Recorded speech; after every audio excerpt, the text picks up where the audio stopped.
नमस्कार. आज सकाळीच गाय हंबरायला लागली होती. हंबरावरनं लक्षात आलं की काहीतरी गडबड आहे आणि 6:30ला गोठ्यामध्ये आलो. बघितलं तर गाय वेलेली होती आणि वासराला चाटत होती.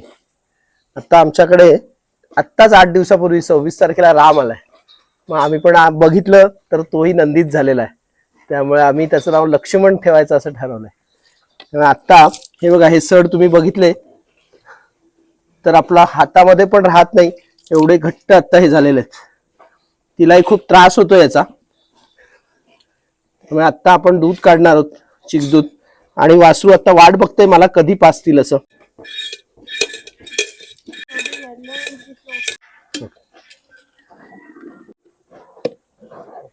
ही दुर्गा आहे आमच्याकडची सर्वात पहिली गाय, म्हणजे पहिलं वासरू खरं म्हणाल तर. आधी सगुणा होती, सगुणाचीच ही पहिलं वासरू. आम्ही गाय वासरू जेव्हा आणलं तेव्हा ही होती. हिचं आता हे 5वं वेत आहे. त्याच्याच 8 दिवसापूर्वी जी सिंधू झाली हे तिचंच पहिलं वेत होतं.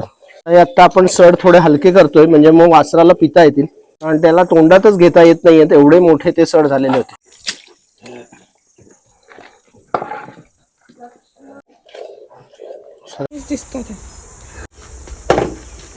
झोपलाय.